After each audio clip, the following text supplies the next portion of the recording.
Chapter 13. The Use of Spies. Sun Tzu said, "Raising a host of 100,000 men and marching them great distances entails heavy loss on the people and a drain on the resources of the state.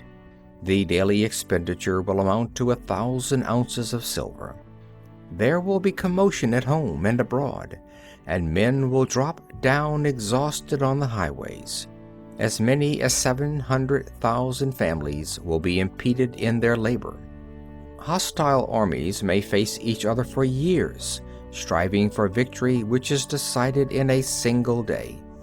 This being so, to remain in ignorance of the enemy's condition simply because one begrudges the outlay of 100 ounces of silver in honors and emoluments is the height of inhumanity.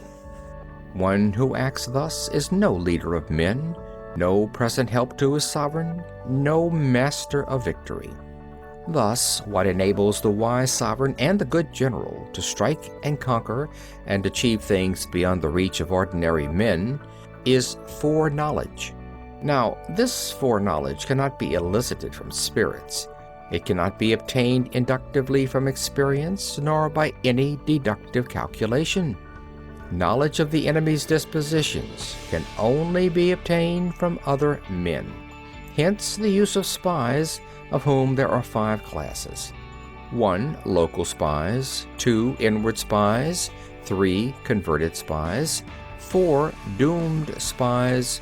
5. Surviving spies. When these 5 kinds of spy are all at work, none can discover the secret system.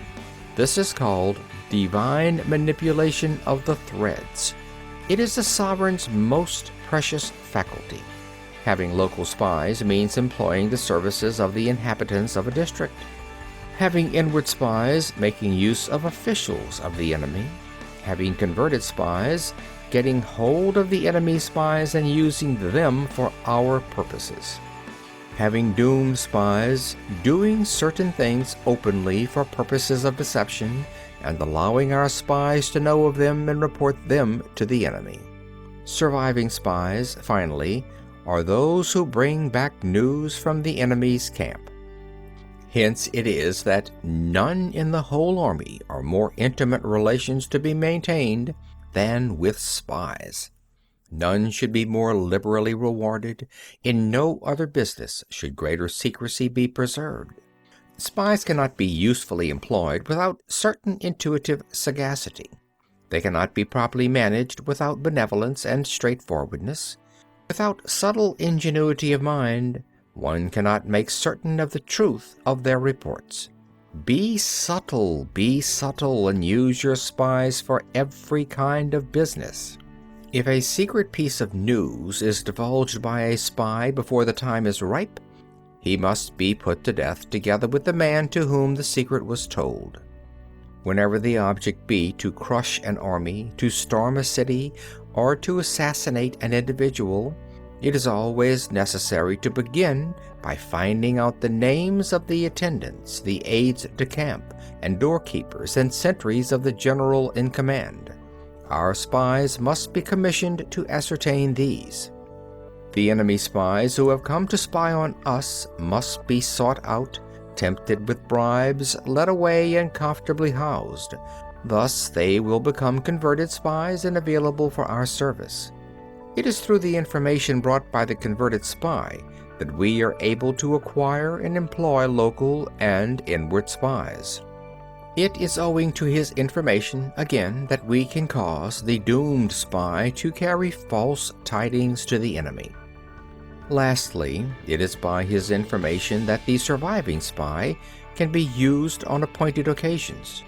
The end and aim of spying in all its 5 varieties is knowledge of the enemy, and this knowledge can only be derived, in the first instance, from the converted spy.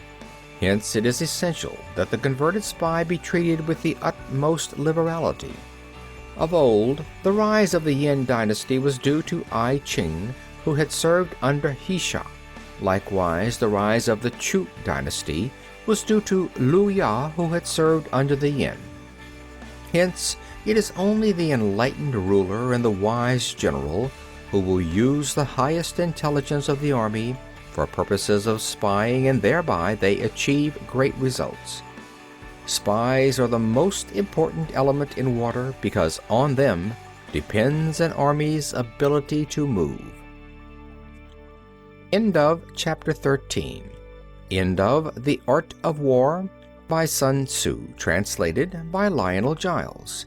This book read by Phil Chenevert, December 2012, in Baton Rouge, Louisiana.